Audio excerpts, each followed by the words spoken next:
Well, welcome everyone to our November meeting. Those of you that have got the power on will be here, and those that haven't got the power on, I don't know how you're getting on, but welcome to everyone.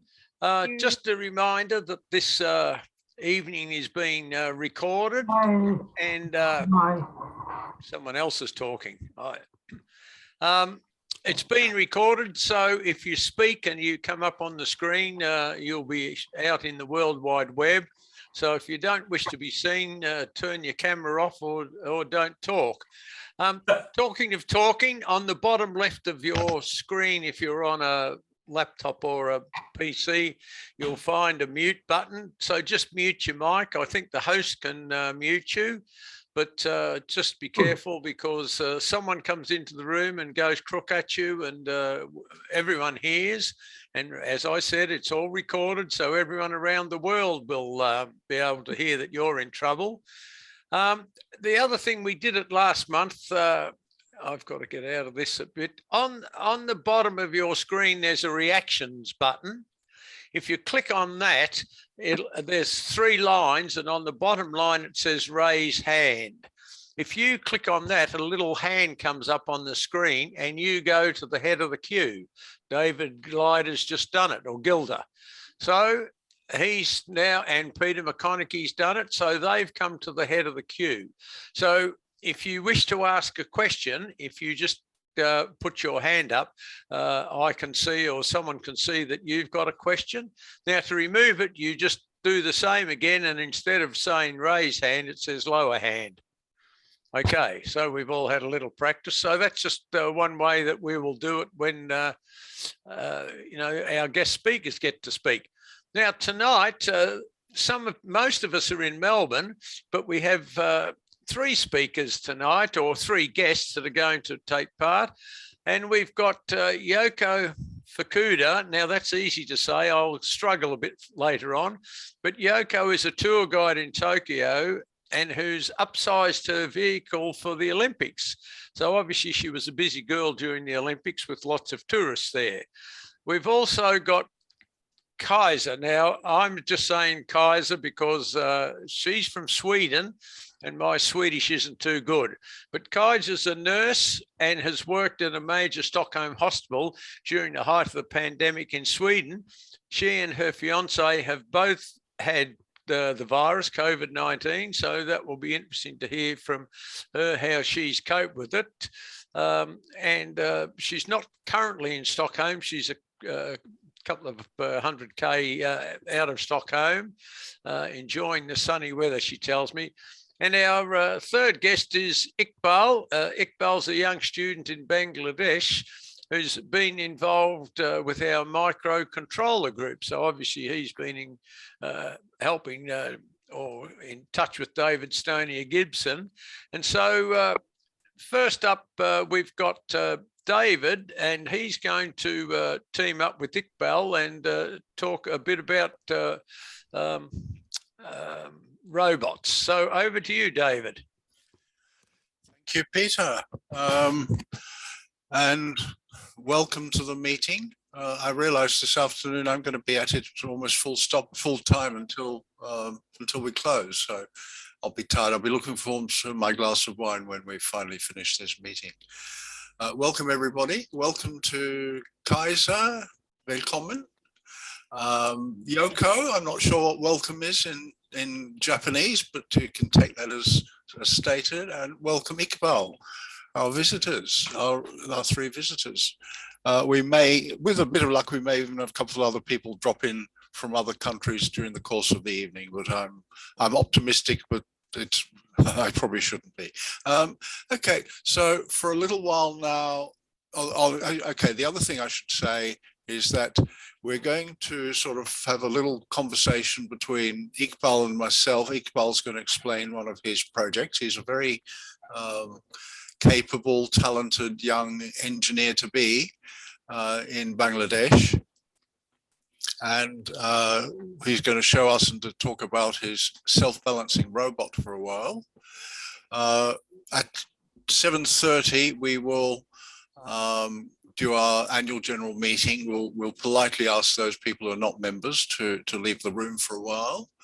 And then probably at about 7:45, we will resume with the major event, which is the discussion about COVID-19 in the different countries, which should be interesting, if not happy making, probably a bit depressing, I suspect, but there you go. So Iqbal, it's you and me now, and Yep. Please start telling us about your self-balancing robot. Right. So hi everyone. Iqbal Samin Prithul. I'm from Bangladesh, and I will be graduating high school this year. Although I was supposed to graduate in April, but that got delayed due to the virus. But anyway, what I made is what I'm going to show you today is this robot. It's a self-balancing robot. That means it has 2 wheels and it can balance on just 2 wheels, like how you would balance a hammer on your hand, kind of like that.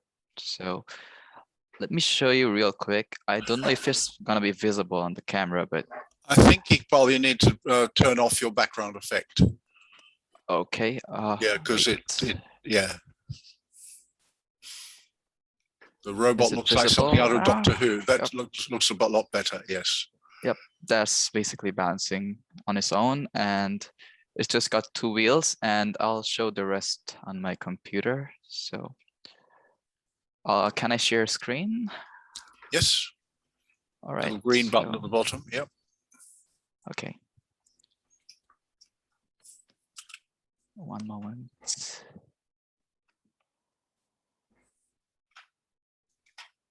Optimize for video. Great. So there, right.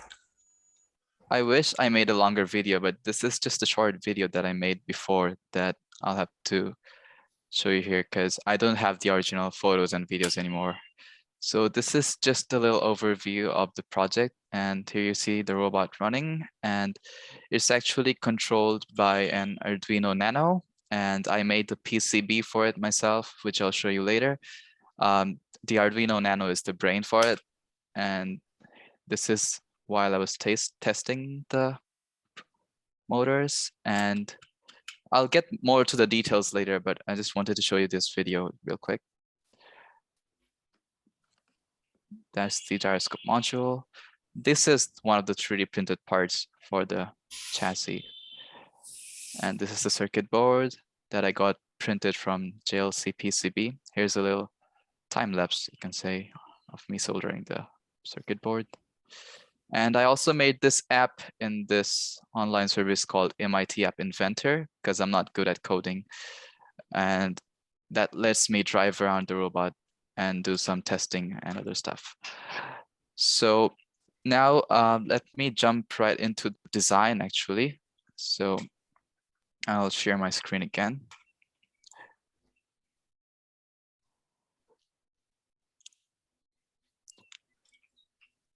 So most of my projects, I usually start with the 3D design, because that really helps me get an idea of how it will look like, and also it really helps me get the measurements correctly. And I also like take measurements with a slide caliper and scale, and just make sure everything will fit correctly before I go to the printer and print it, because printing takes a lot of plastic, and I don't want to waste plastic for no reason. So this is the 3D design that I made. Basically, the robot runs with 2 stepper motors in the bottom here. These are stepper motors that I bought when I was making my 3D printer. I have a 3D printer that I made myself, and I didn't need these 2 motors, so I just decided to use them with this on this project. And then we have the circuit board on the top here, if I can rotate this. Now the circuit board is at first I just made it on a prototype board just for testing and to see if it will actually work. And at that time, the robot didn't really balance, unfortunately, but I still went ahead and ordered the PCB from JLC PCB, and Let me show you the PCB real quick, the design. So here's the schematic. I made it in Eagle CAD from Autodesk, and it's a really simple circuit, just connecting a bunch of modules together and a little power supply, 7805 5-volt regulator for the Arduino and the stepper motor drivers. And I also added this voltage divider to check the battery voltage, because this robot runs on lithium polymer batteries, and you don't want to over discharge lithium polymer batteries. They can get real scary if you discharge them too much. So I check the voltage with this voltage divider here. And if I go to the PCB design, I'll just show you real quick. Here's the PCB. It was quite easy to do this design because I can use both 2 layers. In the past, the way I made PCBs was by etching a copper clad board with ferric chloride. And that is not really a good way to make PCBs, because you have to have really thick traces or they will get etched out by the ferric chloride or etching as an agent. But for this one, I use JLC PCB, the online service from China, and they can print some really thin traces. And they can also do like 2-layer, 4-layer designs. 2-layer was enough for my design. And this is basically it. I used copper fill to just ground the whole circuit board to avoid noises. And I'd also like to add that please feel free to like unmute and ask questions anytime. That'll really help me like explain everything better, because I might miss something. And now let's go back to the Fusion 360 design. So all the parts are 3D printed, and except for the motors, except for the wheels, because I bought the wheels. These are some Tamiya wheels mostly made for RC cars, but I made the adapter for it myself. So that I can fit it onto the stepper motor. And then there's these 2 brackets to connect it to the chassis, that they are also 3D printed. The PCB sits in between, and then there's the battery on top. This is a 3-cell lithium polymer battery, mostly used for drones or RC airplanes. And the features that this robot has, let me get to the features now. So this robot is, as I said, it's controlled by the Arduino Nano, but then there is the MPU 6050. It is a 6-axis, 6 degrees of freedom gyroscope and accelerometer module. And that is what basically tells the robot what orientation it is in, so that it can spin the wheels and balance itself. So this is the module in blue here, and I made a little adapter in 3D in plastic and 3D printed it so that it doesn't shake while the robot is running, because this needs to be really rigid with the robot so that there's no noise or error coming from it. And other than that, there's the 2 motor drivers in red, and they are stepper motor drivers.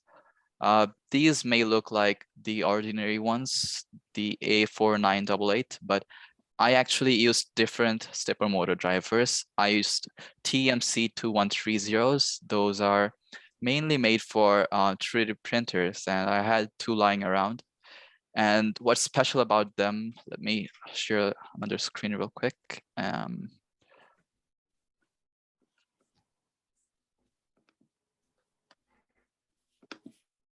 There.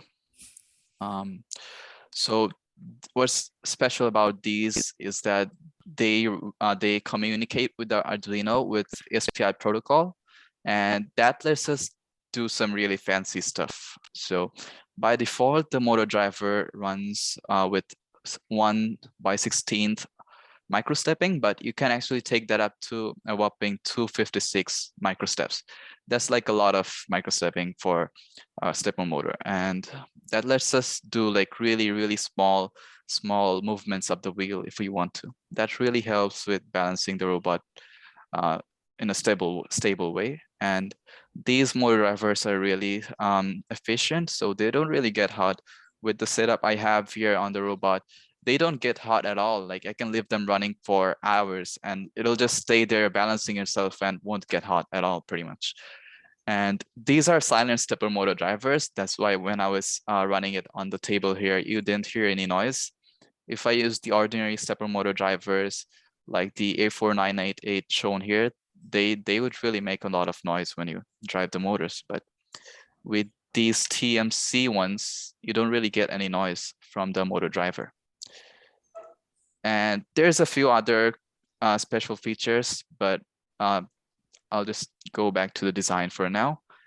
Lastly, we have a Bluetooth module that lets us connect to the mobile phone, or basically anything. If I made a software for Windows PCs, then I could control it from a computer. But I decided to make an app, and I made it with MIT App Inventor, as I said before. That lets me code the app with just like puzzles instead of writing actual lines of codes.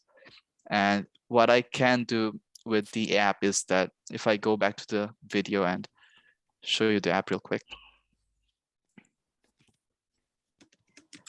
it actually shows the robot. This is basically the robot lying. But if you when you're controlling it, it will show the angle of the robot with this little photo. And on the top, you have the connect button.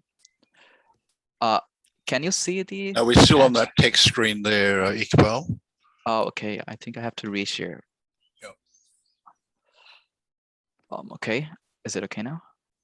Now we're seeing an app screen type thing. Yep. Yep. So in the bottom, there's this robot icon that shows you the orientation of the robot. When I was taking this video, the robot was just lying on the floor, but when it stands up, it'll actually stand upright, and you can like move the robot and it will actually update on the app on your phone. And on the top, we have the connect button that lets you connect to the robot with the Bluetooth communication. And there's this slider that lets me control the speed of the robot, how fast it'll go forward or rotate. And for the balancing, I'm using a PID controller. And the PID controller needs these three values, these constants, proportional, integral, and derivative. And they need to be really tuned well in order for the robot to balance well. So I made the app in a way that I can control those values while I'm running the robot. That really lets me, that really helped me tune the robot quicker. And also I can see the battery voltage and accelerometer reading and stuff on the app. And finally, there's the buttons to actually control it. And that Bluetooth module is what lets us talk to the phone. And lastly, there's the 7805 voltage regulator, as I talked about before, for the 5-volt rail. So that's about all there is to the robot. Wow. Wow. I think maybe for some of our audience, a little bit of that, Iqbal, may need to be, what's the word, unraveled? Now, if I may, well, one thing is making this is beyond my skill level, I think, even though I've been an engineer for a lot of time, but this guy is smart. It's not many years ago, to my recollection, that the notion of having an automatic system that could balance itself was kind of PhD material. And then along came the Segway. Can you unshare now, please, Iqbal? I'm sorry, what? Can you unshare your screen now, please? Okay, yep. Thanks. Also, David Rob's got his hand up for a question, I gather. Oh, okay. Well, I haven't seen any of that. What's happening? My question was to Iqbal was in relation to the feedback for balancing. What is the sensor for the feedback control loop? How does the robot know when it's in balance?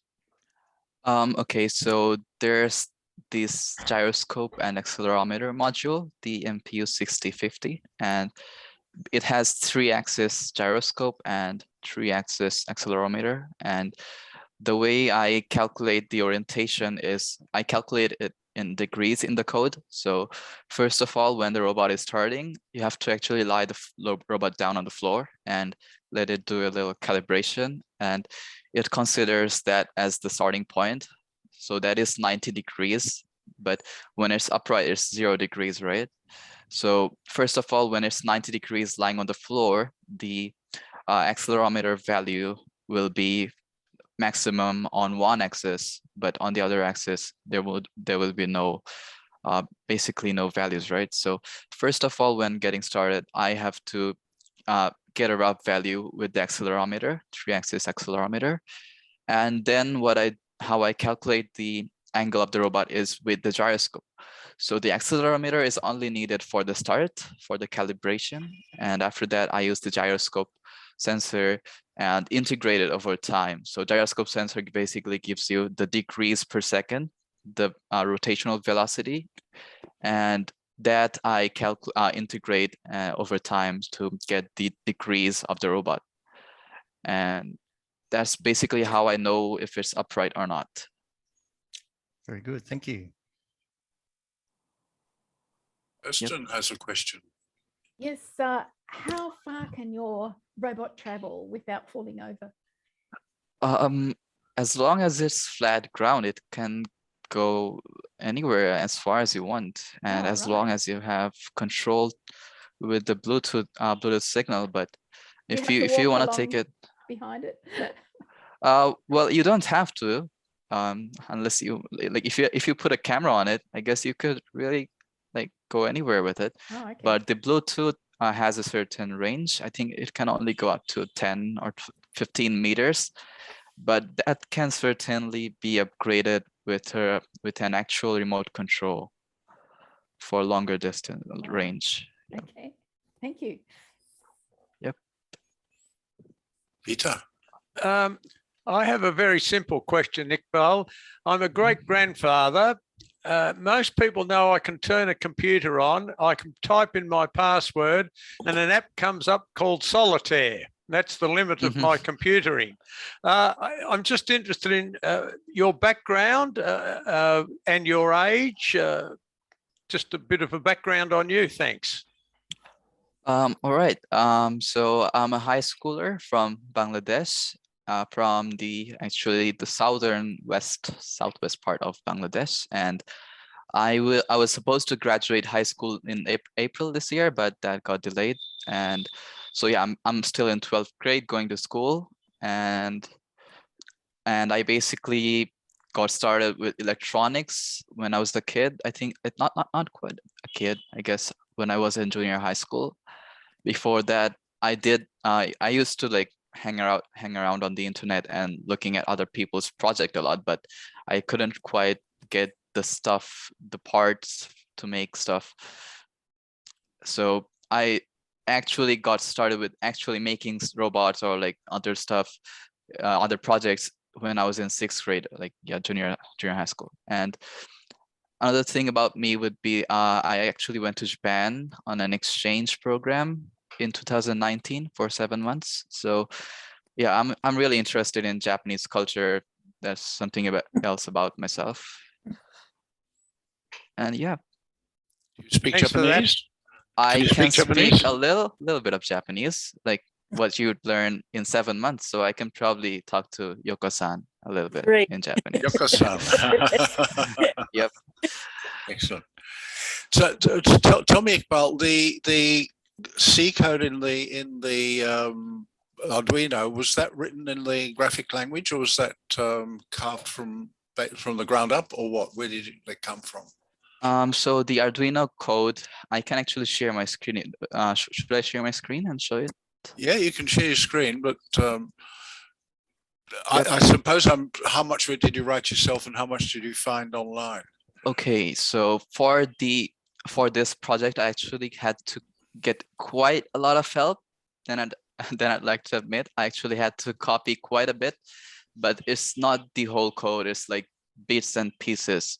So for example, where the part where I actually communicate with the MPU 6050 gyroscope module, I couldn't find a library that worked quite well. If I use a library, then I could really do that myself, write that code myself. But the library just didn't refuse to talk to my gyroscope module. So I had to copy this bit of code from a tutorial on MPU 6050 modules that communicates with the sensor and actually gets it started to get data from it. Yep. And then the PID part, I also had to copy a little bit of that. But PID is basically the same for all projects. And I actually did a presentation on the line follower robot before. That was my first time with the microcontroller group, the first meeting. Yep. And it's basically, I learned quite a bit there, but I basically had to copy the same PID code here again. But there's a little bit more to that. For the self-balancing robot, you can't just simply rely on PID, because then you'll get a lot of noise and the robot really starts to wobble a lot. So what I had to do is have a deadband like on a certain degree of angle for which the PID gets disabled, and it just runs on simply just P, the proportional value. But when you're controlling, actually, you do have to use the integral and derivative, IND. So that was a bit of copied code for the PID, but putting it all together, I did it myself. And I really enjoy the coding part of any Arduino projects. Yep. Okay. Next question, John Macy has a question. Hi, you might like to explain to people what PID means in a servo controller, because that's critical to making this thing work. Right. So PID is, I guess, a little complicated to just talk in 1 or 2 minutes, but basically it's a control loop. So PID, basically you can think of it like your brain. Well, the way I think of it is like if you have a hammer on your hand, the heavy part on the top, if it's falling to the left, you move your hand to the left so that it balances upright on your hand, right? So that's what PID lets us do. It actually takes an input and gives you an output. It's a control loop, and what it basically does is if the robot is falling to the side too much, it spins it gives a higher output value, and that is connected to the wheel output. So basically the wheel spins faster and faster as you tilt forward, and as the wheel spins faster, you get upright again. So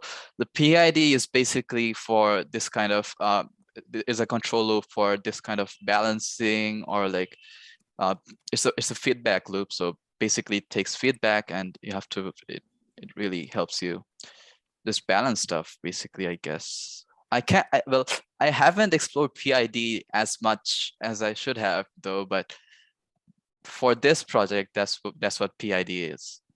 I'm sure there's a better explanation. Be careful about getting too deeply into it, Iqbal, for surely in that direction lies madness.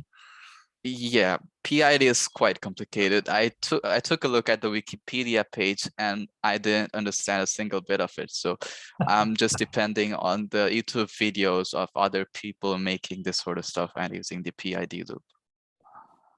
So after that little interlude, David Stonia Gibson's coming back with our three guests, Kajsa, Yoko and Iqbal, and they're going to talk about COVID around the world. So David, I hope you're back from your glass of wine, and over to you. Wine, not very likely, mate.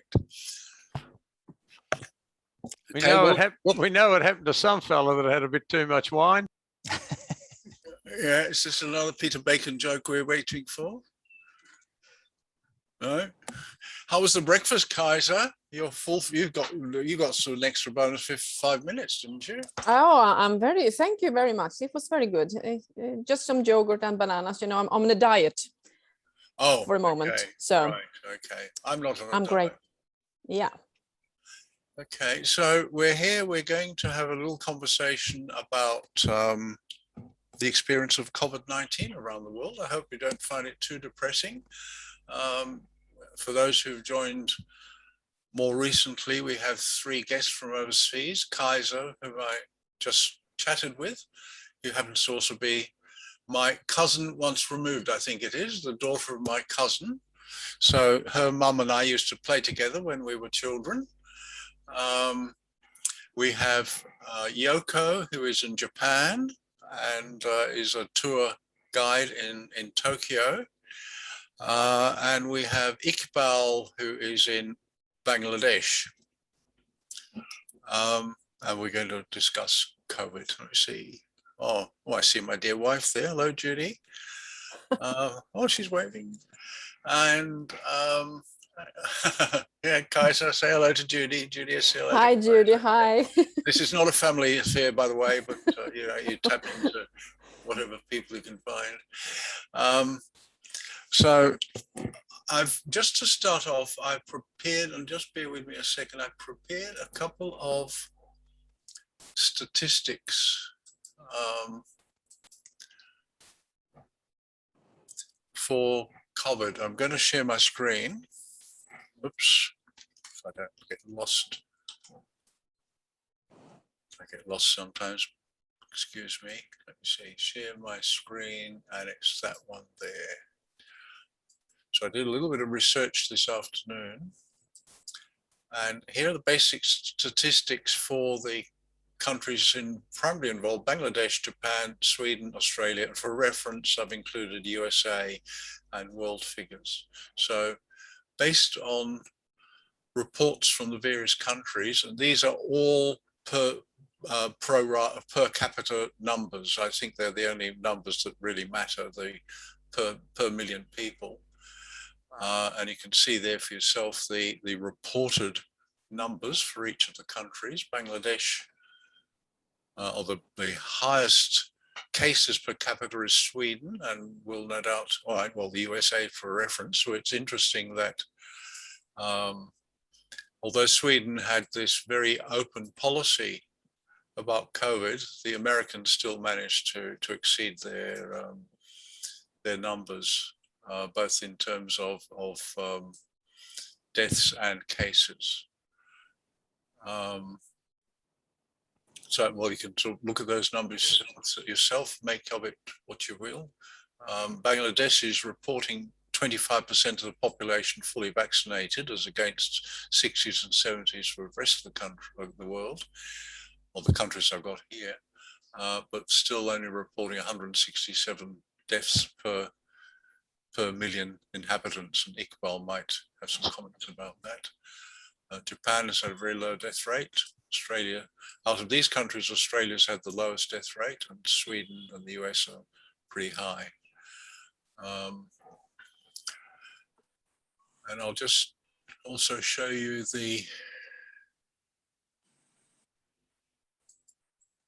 here's the vaccination rates for the various countries involved as well. You can see Japan is ahead of the field there in terms of vaccination rates from the ones that we're looking at. And yes, so the numbers speak for themselves, I think. So I'm going to start by asking, well, what am I going to do? Kajsa, you've actually had COVID. You've worked Yes. in a hospital in Stockholm. So tell us a bit about what's your feeling about the Swedish policy of basically crossing your fingers and letting it rip? At the beginning, I was confused, because myself, I was very confused about taking the vaccine from the beginning. But to start with, it was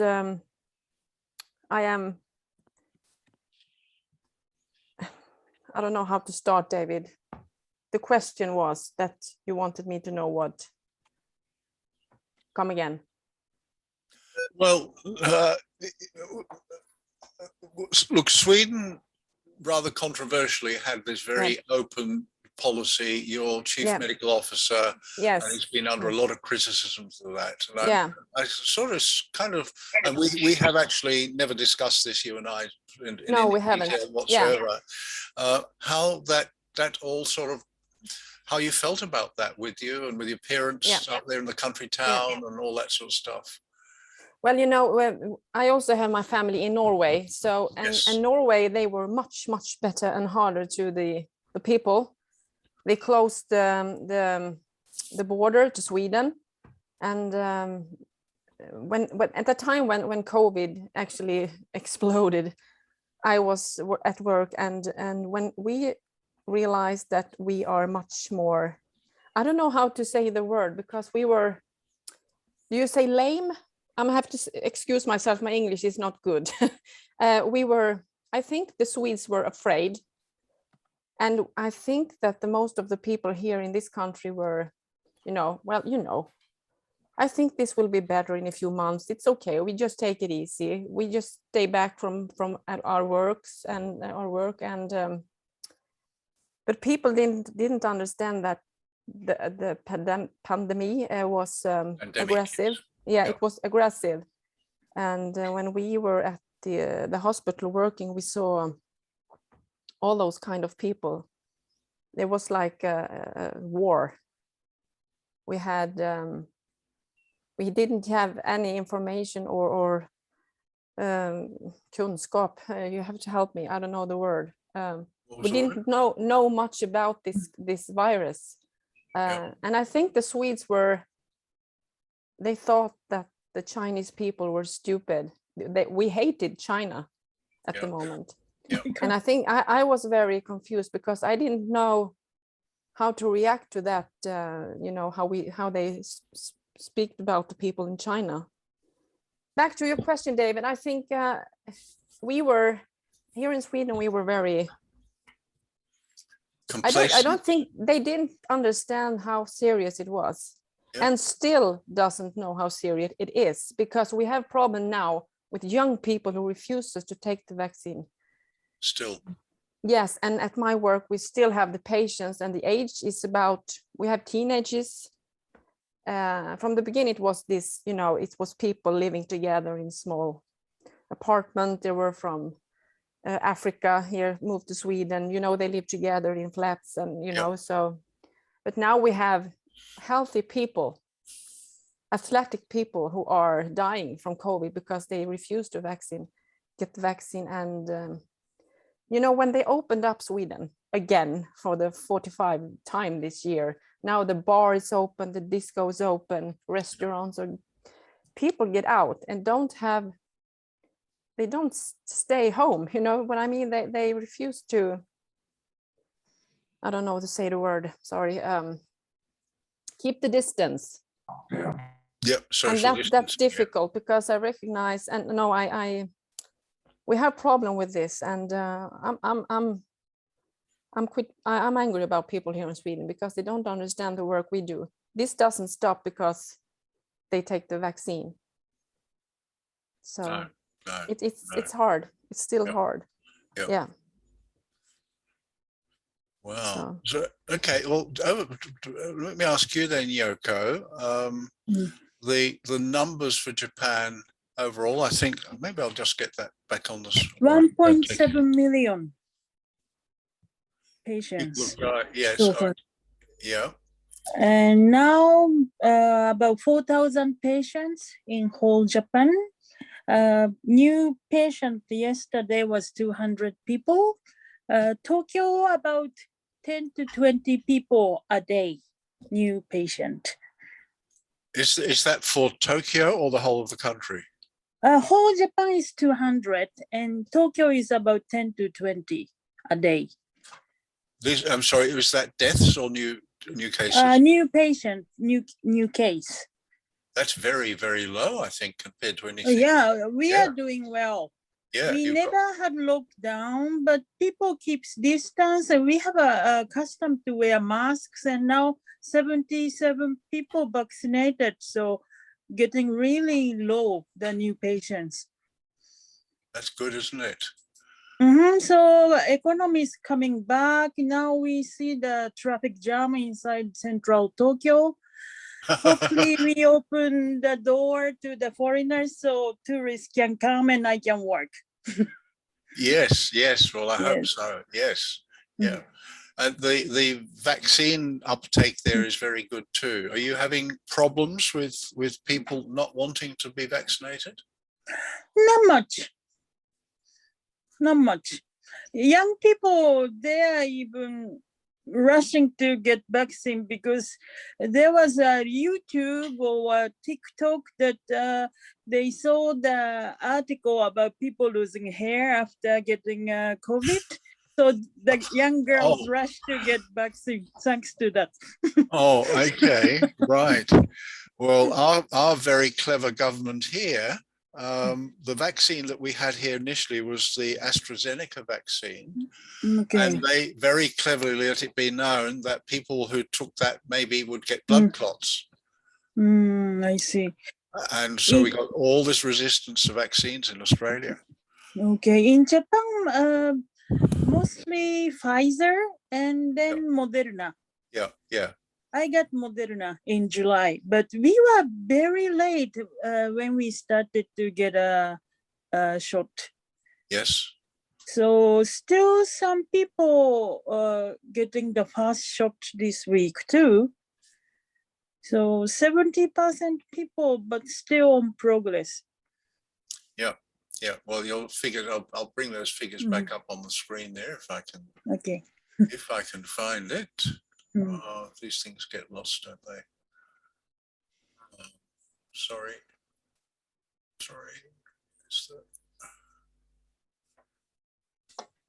While you're doing that, the question. Yes. You're talking about 20 patients. Does that mean 20 people in hospital? So that's not the number of new cases, that's the number of people actually being hospitalized. Is that correct? No, not necessarily. People in hospital is the people who are very ill. So right. In that 20, some people, they don't get really serious. So they just stay home, you know. Thank you. It's just what we would call new cases. Yes, new cases. Thank you very much. Which have been detected through testing and all that sort of stuff, of course. Yes. Yes, Iqbal, your picture just came up, so I'll ask you. Tell me, what have you got to say about it in Bangladesh? Well, the situation right now is like very normal for us because we have 166 million people in this tiny country, and there's only like 200 cases, just like Japan. And actually, a few days ago, we had the first day that went without any death from COVID. So it was the first time since the outbreak. So that was like last week. And right now, people are getting vaccinated and things are looking a lot better. And like, we're not really expecting another wave anytime soon. How have you any, what's the story then for why the numbers there are so very low? Considering the population density and the vaccination rate? It's actually, I mean, to me, it's kind of like a miracle because the people here are, not everybody is well educated here, and not everybody is aware of how serious this whole situation is, and not everybody is wearing a mask. And even now, like for the last 1 month, I think I rarely see people wearing masks outside. Maybe only like the young ones, but the elders actually, they wear masks less often, which is like, yeah, the COVID is more dangerous for the elders, but they are the ones who wear masks less often, I notice. So it's actually, I can't explain why it's so low. It's like really surprising. And the number of vaccination is not that much either. It's only like 25%. So it's probably not the vaccine. It's probably just a random lucky time, I guess. I don't know.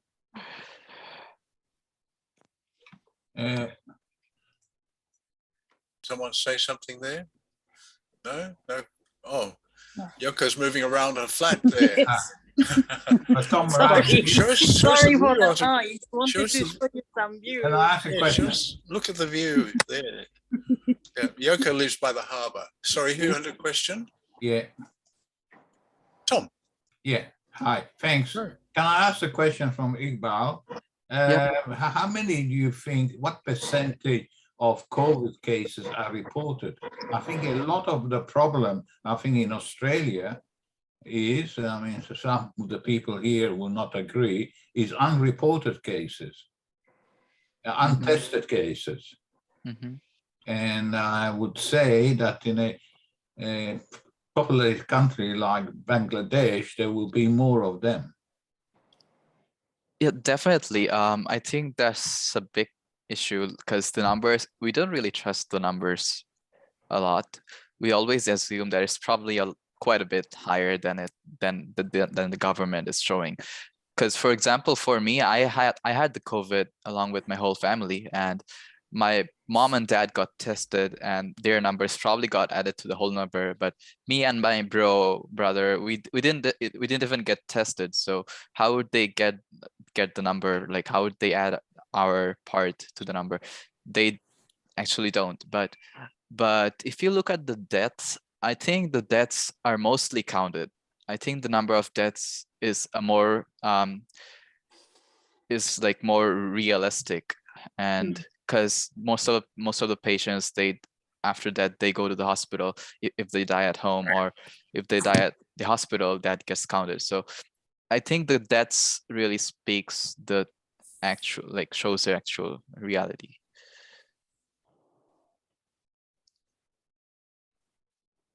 Right. Okay. What's that? Cedric, you have a question. Yeah, I was just wondering, Iqbal, whether a different thing, a number of countries, well, one place I've been in Africa, one difference between I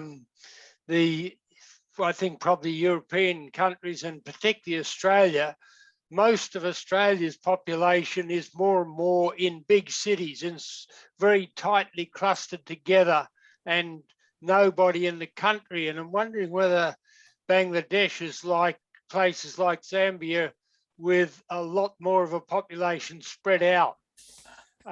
Obviously, I'm assuming that it'd be a bit like places like Mumbai where you have huge slums, but even in India, I gather that even though you've got a huge slum like Mumbai, a lot of the population is still in small villages. And my understanding is that COVID tends to spread a lot more when you have a few million people crammed tightly together than where you have a large number of villages of a couple of hundred or 1,000 or 2 people in it. Well, yeah, Bangladesh is really populated. And if you look at the numbers, I think Dhaka, the capital city, is one of the most densely populated cities around the world. And if I'm sure you've seen pictures like people climbing up the train, and there's a lot of people sitting on the roof of the train. Those are mostly either from India or Bangladesh. Yeah, these 2 countries are really populated. And for Bangladesh, I don't think it's like India. I think it's a little different because the thing is, Dhaka is hugely populated, the biggest city in Bangladesh, capital city. It's hugely populated, but when there's a lockdown or when the schools were shutting down, most of the people that live in Dhaka, they actually went back to their village house or where their parents are or where they're originally from. And when that happened, I think that really helped a lot, because if people didn't go back to their home, Dhaka would be much more populated and there would be much more higher number of infections. But yeah, the population of Dhaka really reduced when the lockdown first started. So really, you were talking about a temporary lowering of a population in the big cities, and temporarily a larger proportion of a population was in rural areas rather than big cities. Right. Yeah, I wonder how much that's a factor of working in your favour. Because I know of a Spanish flu 100 years ago. My father was in boarding school in Sydney, and my grandparents immediately pulled him out and took him to the farm, which was pretty isolated. That was in the horse and cart days before there were cars around. So everybody just lived in their own little farm. Mhm. Yeah, all right, thanks a lot. Yep. Tom Oh. Radio, have a question. Yes, just going back to Bangladesh, you mentioned, Iqbal, that if a death occurs, they have to be taken to hospital. Now, what happens in the rural area when you got an elderly person and they die? It could have been just old age, or could have been triggered by COVID. No, nobody knows. Well, there's Bangladesh rural areas. I personally would say there's enough clinics even in the most rural areas where people at least can go to, where there's at least one doctor in a village, or maybe a doctor comes and goes to different villages. And I'm like, for Bangladesh, I can tell that most village people, they're really scared of death, and most people they in the village side, most people go to the hospital more often than the city people. Yeah, I personally think that most of the time, most of the death cases were probably counted in, and that's because, yeah, most people in the village, even they could go to the hospital. But then you can say that, well, there's no way to tell if it was COVID or if it was just a normal death. Well, that is a factor, but then again, the clinics are guided to actually check, like, if the family, any other family member of the patient had fever, or if the patient himself or herself had fever before death, and they kind of estimate if it's COVID or not. It's never 100% sure, I guess. Kirsten, you're muted. Yes. Here in Australia, I thought it took us a while to realise that it was airborne, and the importance of masks and being out in the air. And we sort of had initial information saying, oh, you know, masks aren't that important. I wondered, the rest of the panel would like to comment in regards to their country about that, the information getting out that it was airborne. Kajsa, how did you go in Sweden with that? Really, what I think what Kirsten's saying initially, and we have evidence at the club, everyone thought it was on surfaces. And I actually went and I designed a little thing somewhere on my desk here for being able to open doors and push lift buttons and things without touching them properly. And I bought these cans of antiseptic spray and all this sort of stuff. And the government here actually stuck to that story for a long time. It took a long time for the government to concede that, no, it's actually not surfaces that do it mainly, it's airborne.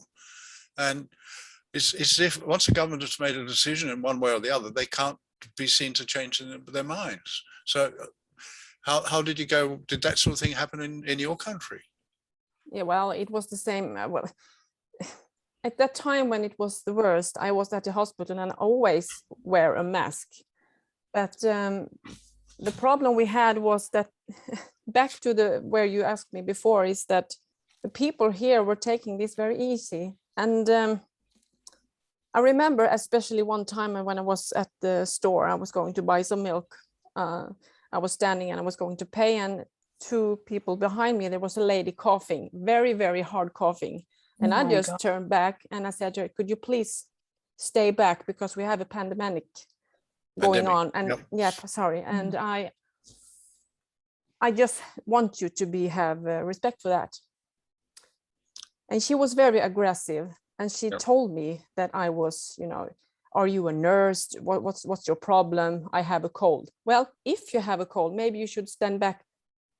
Otherwise, anyway, because it's very important that you have respect for other people. And there was many people in this shop, and So we have been struggling a bit of aggressive people around this thing here in Sweden because they don't understand how serious this is. And still, as I said before, it is a problem here. Yeah. Yeah. So Yoko, I just want to say one more thing. The problem we have here in Sweden now is that we have those side effects when you have COVID. My husband, no, it's not my husband yet, in a year.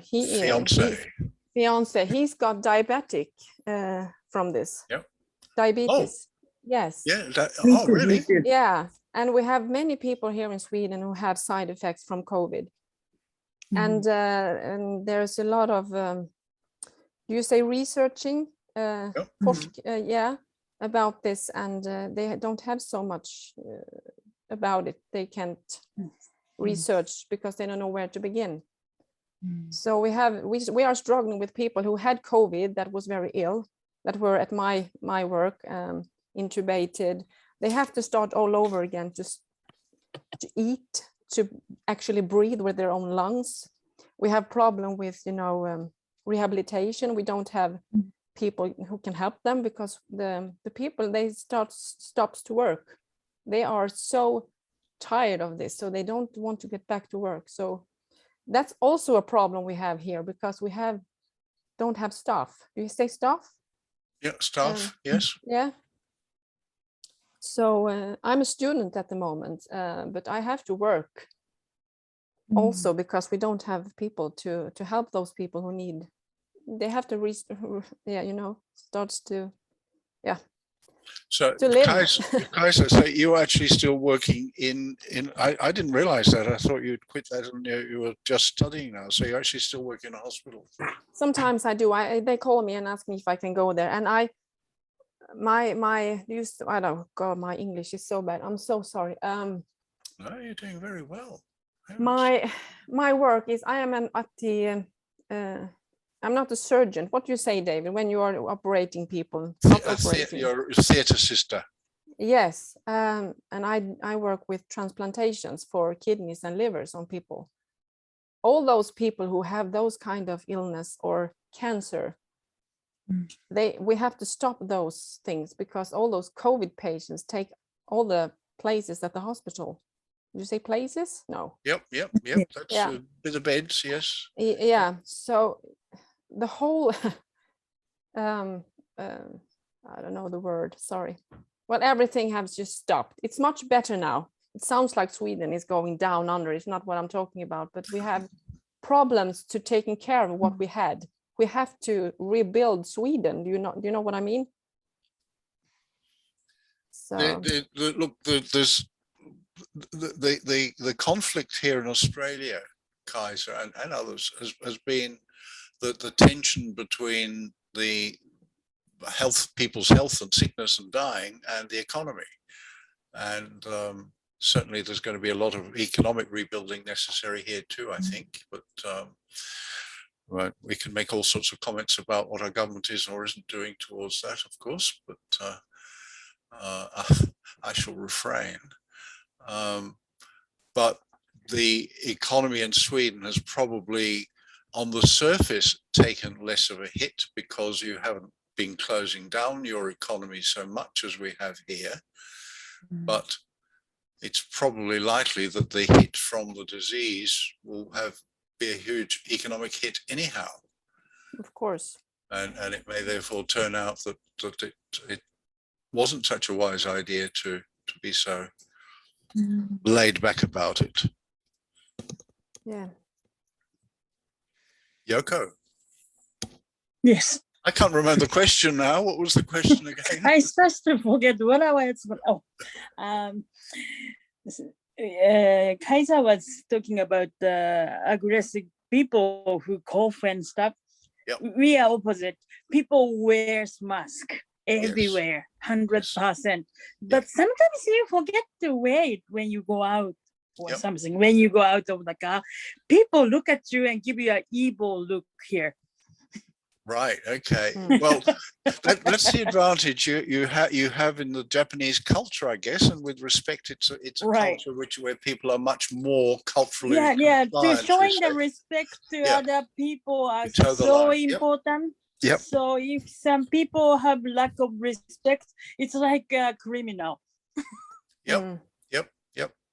And mask wearing in Japan is fairly normal in any event, isn't it? Yeah. So people don't feel a little weird wearing a mask. The problem we had in Sweden was that all the masks, they were, they stopped to make them. So we had a very big problem to have, the right thing to wear. So it's difficult here. So people, they were volunteered to do them back home so we could have something for ourselves. So it was a hard time. Yep. I see. Could I ask whether the pre-COVID culture in Japan of wearing masks all the time, is that because people are afraid of catching a WOG, a virus, or is it because they're more concerned about transmitting it to somebody else? Right. Good question. Which way is it? Both way. And we wear it even when we are coughing and also for prevention. So we have a custom to wear masks anytime, even before the COVID. Yeah. Yes, I'm aware of that, and I've been to Japan and seen that. That's why I was just wondering whether it was people protecting themselves predominantly or protecting others. Both. Thank you very much. You're welcome. Jan, you have a question. I do. Can you hear me now? Yep. Okay. First of all, I want to say how sorry I am for those of you who actually have contracted the disease, because I think that's the fear that we're all carrying here in Australia. No matter what anybody says, a lot of this is fear. And that you're here today and have made it through is really a hopeful sign. And it's something that I don't know. It's just tough all the way around. And we that work with people who are older are very aware of not hurting each other, but also wanting to live our lives as well. I guess the question I have is for Yoko and the other two is about living, quote, normally. And Yoko, you went through the Olympics, and I'd be interested as to, we only saw really the Olympic Games. We didn't see much of what was going on in the street. Could you describe some of that to us? Because that was everybody would stay at home watching the game on TV because there was no audience. Right. And people who came all the way from all over the world, 12 of them, they have 2 weeks quarantine. So they could just stay at the hotel and go to the Olympic Stadium and go back to hotel. So they couldn't really see Japan. That was so sad. Is it different now? Yes. Everybody goes out, shops are open, bars are open. We getting back pretty much normal now. How about it? There's the aspect that Yoko hasn't mentioned, and it's this, that Yoko is a tour guide, and she was, when we met her, she was driving a beautiful car, which was like a miniature Rolls Royce. Yes. And very, very elegant, very, very refined. And I mentioned that to her the other day. And what did you say, Yoko? Yes, I bought a bigger car with more people, minivan. I was expecting to make a lot of money for Olympics, but unfortunately no audience, so I couldn't use my car. It's a nice car anyway, so. Sure. Pity. Thanks, Jan. Tom, you have another question. Yes. It's news to me. It's very interesting news. The effect of having COVID. I mean, it was mentioned about, I presume it's type 2 diabetes. Is it, Kajsa? Yes. And it's a normal type 2 diabetes? You said normal, sorry. The traditional type 2 diabetes? I don't understand, sorry. Is it type 2? There's type 1 No, and oh, type type 2. Yeah, yes, it is. But the problem is that for him is that when he started to, I don't know how to start this. He had a lot of skin issues after COVID, so he had to eat. What is the call and the name of that? Oh, don't bother. David, help me. I'm so sorry. Du kan se det på norsk eller svensk? Nej, inte på norsk. Cortison. Cortisone. Cortison. Yes. Cortisone. You know, Yeah. cortison. Yes. Yeah. And when you have cortisone for a long time, you can have diabetes. Oh, I think it was a effect of the cortisone. They thought it was from the cortisone, but now they have found out after many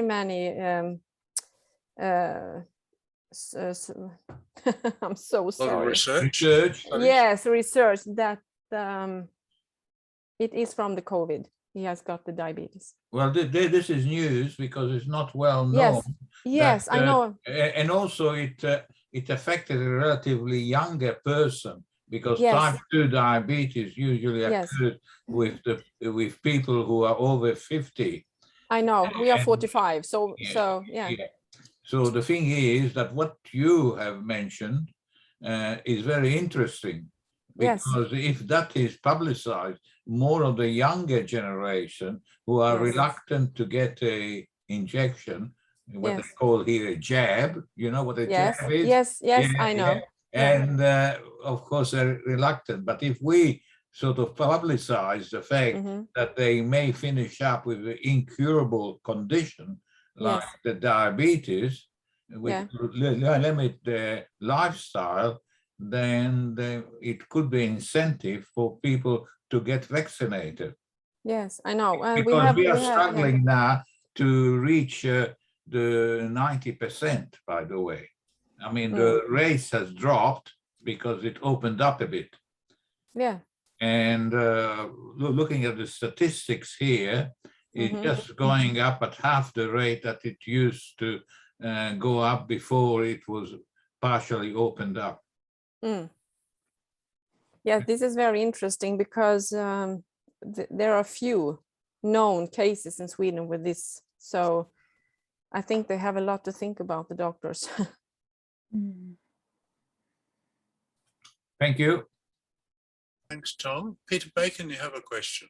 Well, I think some of that's been answered by what it's just been speaking about.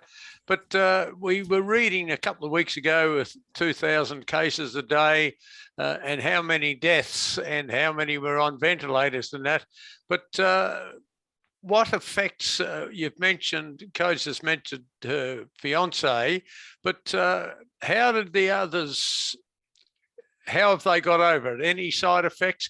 How bad did they feel when they had it? A lot of this we don't know. Our government had, he was an Australian, but he'd been in America training. He was a fitness freak, and he said it was absolutely terrible. And months afterwards, he still hadn't quite got over it.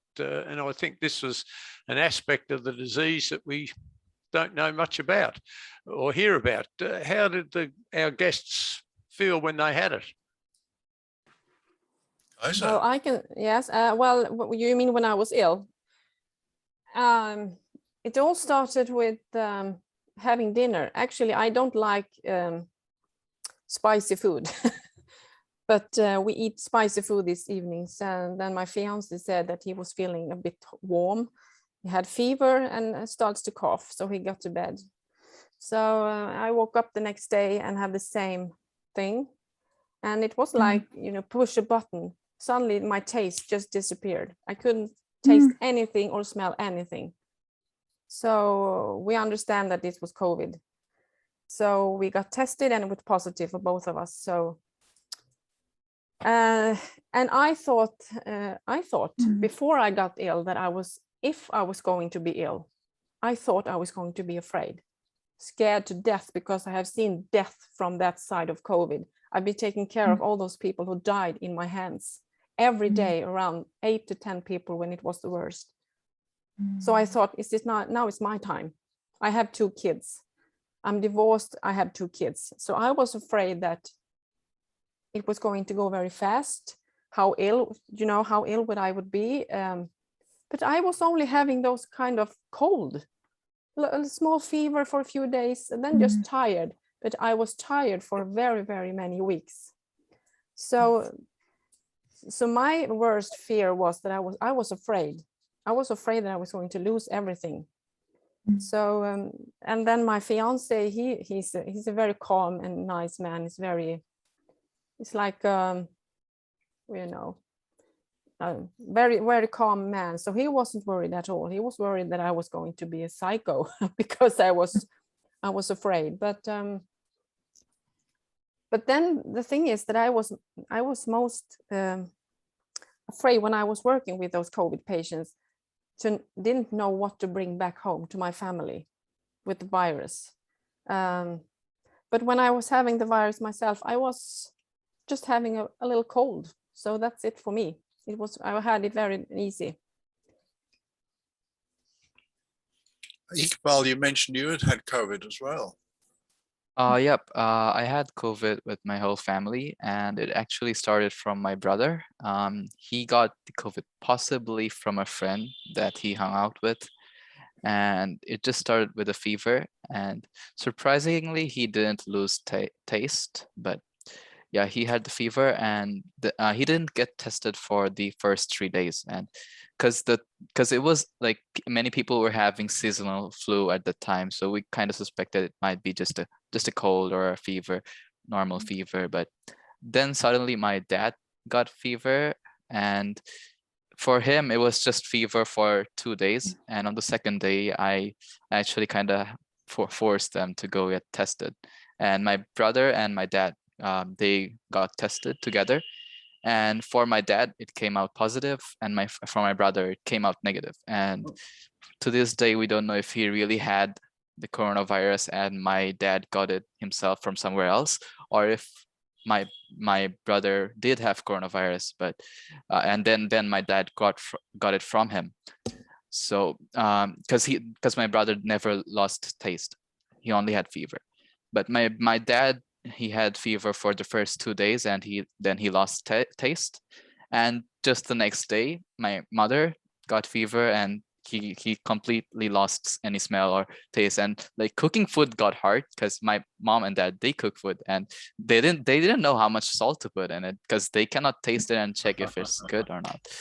So I had to do the checking, and just 2 days after my mom, I also got the COVID.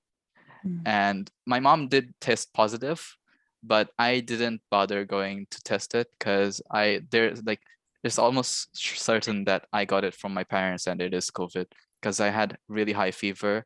I had up to 40 Celsius in the morning, almost every day for 3 days. So that was a bit tough. And yeah, I didn't get tested because I'll probably risk other people who do not have the virus on the way to the hospital. So I just assumed that it is COVID. And yeah, I did lose taste eventually. So it was COVID most likely. And it got better. For me, the fever stayed only 3 or 4 days, but it took me a long time to get my smell and taste back. I think it took almost 2 weeks to actually be able to taste food. And that actually really was the reason I got weak, because I didn't feel like eating anything because I had no taste, and that really, really makes you weak. And I think COVID does make you weak. It is a disease, and your body is having to fight a strong virus. That makes you weak, definitely. But what makes people more weak is when they don't eat enough food because they cannot taste it. And I think that really made that, for my family, that really made us weaker because we didn't eat well.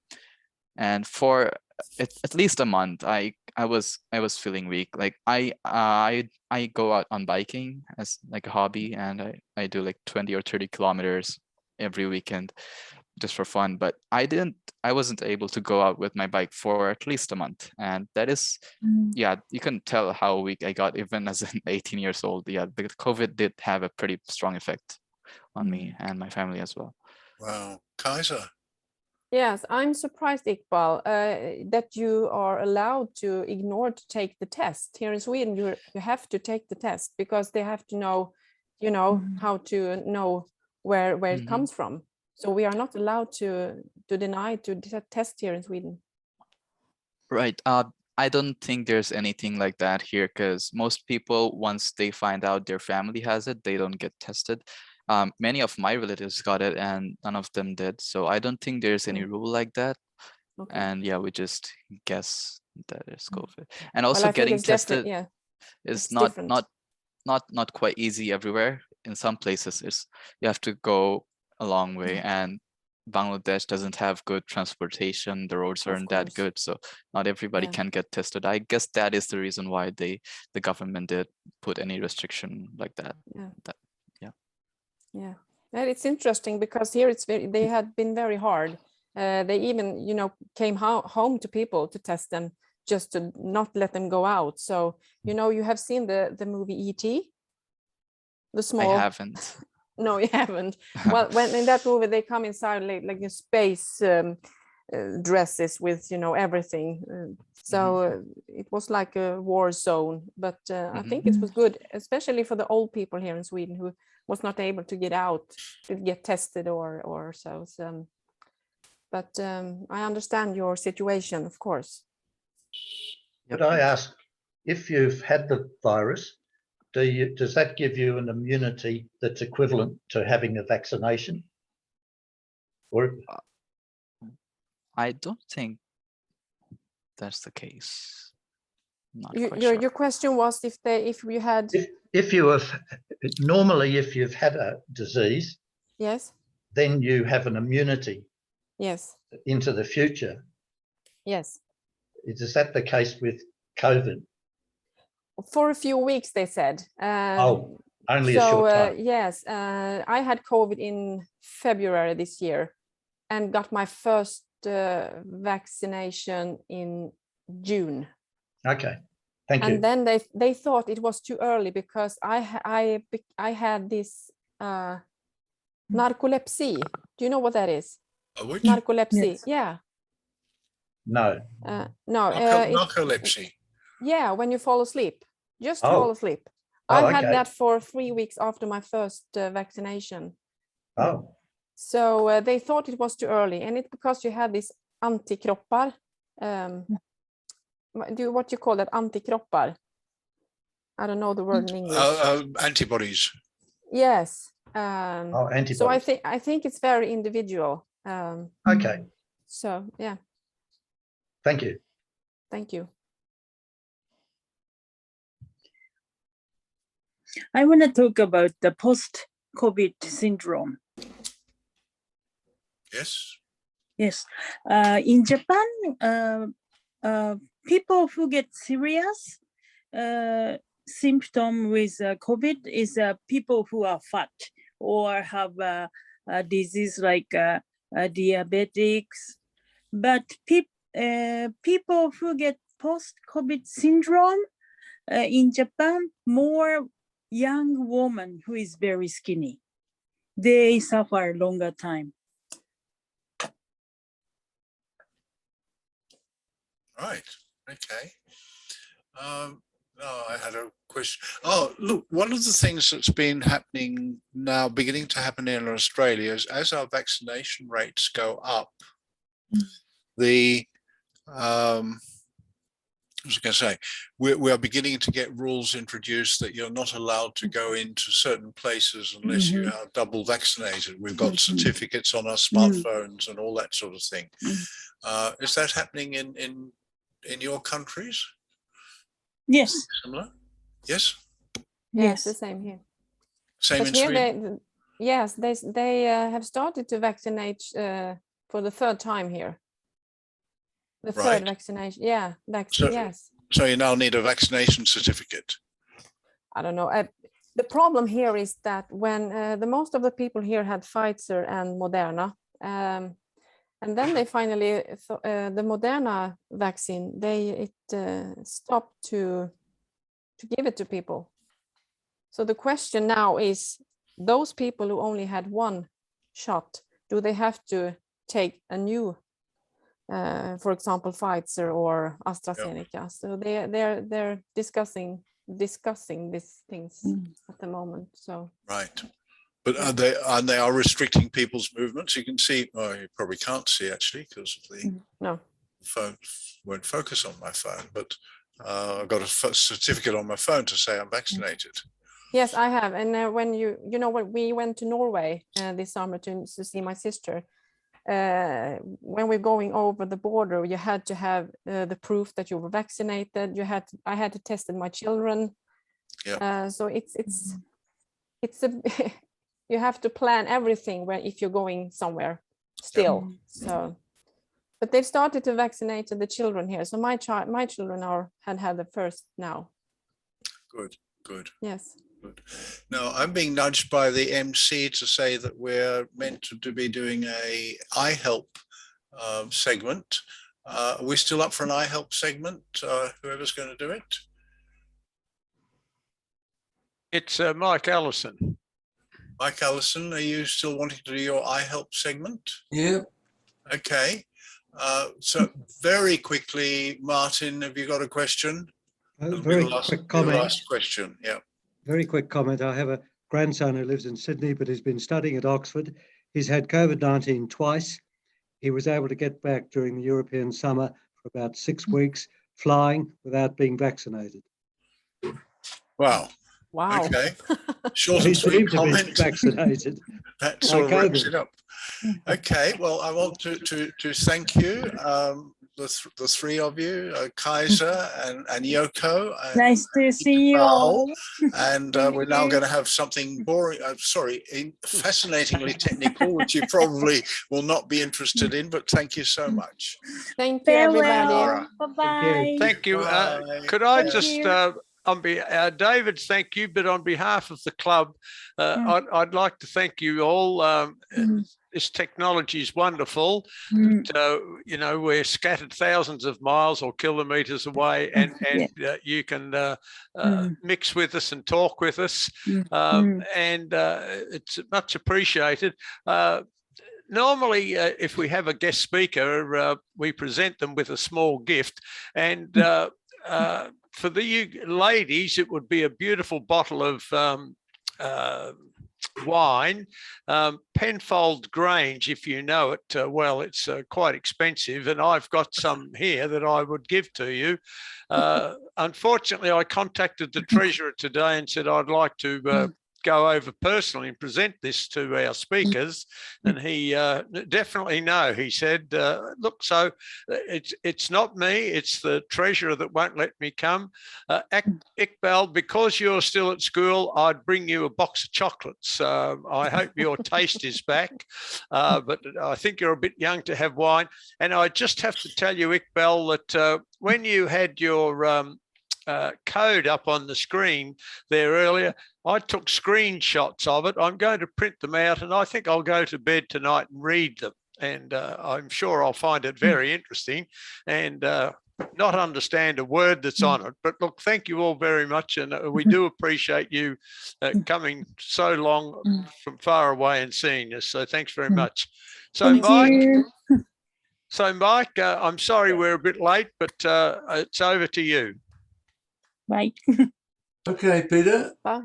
That's fine. Hopefully people can see me on their screens. Yep. I'm not getting, although I'm set to speaker view. You are visual. You're visible. Yeah, good. Okay. Right. Well, are there any questions? There's never any questions, are there? How odd. Well, I'd like to deal with a number of things tonight. First of all, we've got new contact arrangements for iHelp. We've lost a couple of our iHelpers. I'd also like to mention Dial Help and some changes that Microsoft have made. I think you may recall from previous events, I've not always been terribly kind to Microsoft, but on this occasion, I would like to be kind. So dealing first with the matter of the contact arrangements for iHelp, we've had to do a number of things. And first of all, we now have an arrangement where when you phone iHelp, you actually go through to a voicemail. You will not speak directly to an iHelp volunteer, but you'll leave a voicemail and the iHelp volunteers will monitor and pick up incoming voicemails and then talk to you. So there's really very little difference from before. We do also have a situation where the old Pure Chat service has gone. There was very, very low usage of it, and it was really a bit of a security risk and something of an unnecessary expense. So no really major changes, but I would like to remind people that when they call and leave a message, make sure you give us enough information to know what to do. We obviously need your name, ideally your membership number and your phone so that we can get back to you and give you some help. In the past, we've had a lot of messages left where there's nothing there. We get a message that somebody has called, but there's no message left. And then, of course, you're up in the air and really don't know what to do. Now, related to that, we've had two of our long-serving members, Kevin Dempster and Leighton West, have both left iHelp. And interestingly, Kevin did 1,199 jobs in a year. We don't do that many jobs between us all these days, so it's pretty incredible. And I think many of you would have had contacts with both Kevin and Leighton. So there you are, there's two people who've served us extremely well. And of course, the other side of the coin is we need some more iHelpers. So if there's anybody that would like to join the team, please contact us and you would be very welcome. Okay, moving on from that, I'd like to talk about Dial Help. Not very many people use Dial Help. Now, Dial Help is a specialist service that you can reach by going to iHelp and then clicking on the Dial Help menu. And it will show you all the people who've got specialist skills. Now, I had a very interesting problem recently with a spreadsheet that I'm working on for a friend who's a golfer. And boy, did it teach me something about the complexities of golf. Some of the formulae in there are so long, we almost exceeded the allowable limit. It's incredible. But I ran into a problem because I was trying to synthesize an address in the spreadsheet. And when I synthesized it and tried to run it, it wouldn't work. And when I looked at it in detail, as you can in Excel by simply highlighting a portion of the formula and then pressing the F9 button, it will do the calculation for you and show you the result. What was happening is that inverted commas were being placed around the text that I'd synthesized. How the devil does this happen? couldn't get an answer on the web, went to the resident dial help expert on Access and Excel, which is Craig Evans, and in short order he came back and said, well, the problem is you're using the term master list, that is the word master space list. You've got to get rid of that space. Just take the space out and it will be okay. Now, who would ever have thought that? That certainly had me toss, but Craig was able to help me out of that disastrous situation I had. So I do encourage people to consider using dial help. Now, another interesting thing that's happened is that Microsoft have started making changes that they don't tell you about. It happens as a background update to your software. And there are two areas where I've been pleased with what Microsoft has done. Excuse me. The first thing is that in Outlook, when you've got pending messages, draft messages, they are now grouping them into a number of categories. You can have a huge file, which is 10 to 25 megabytes, very large, 5 to 10, large, 1 to 5 megabytes, medium, 25K to 1 meg, and small, 10 to 25 kilobytes. Now, I'm a member of another club, Probus Club, and I send out a lot of group emails to club members. Trouble is, if those files are over 10 megs, some of the members don't receive them because their servers reject them as being too large. So that's a very, very useful facility. And my guess would be that Microsoft put that in because a lot of people were having a similar problem. When they send out a large email, it doesn't matter whether it's the attachment or the contents, the server at the other end may simply say, no, I'm not going to process it, and spit it out, and all of a sudden people haven't got what they should receive. I don't know whether anybody else has spotted that. There are also some new menu items appearing in Outlook. I haven't used any of them. They're new buttons and they really don't affect me, but they may be useful to others. So it pays to look for changes in your menu to see if Outlook has put something there which you would like to use. Now, another interesting area, and I've mentioned this before, is that Word has this facility called Dictate.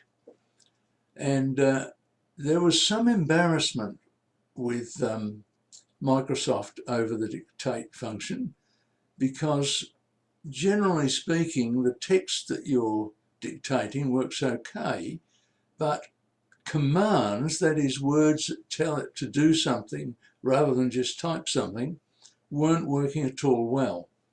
And this went on for quite some time. Now, what I've discovered is that quite a lot of those commands are now working okay. And at this point, I'd like to share a screen with you so that you can see what I'm getting. Here we go.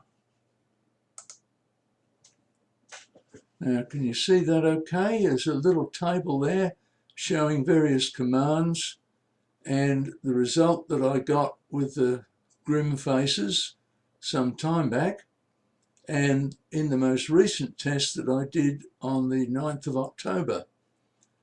The delete command does work. You've actually got to select the text first. Delete that will work.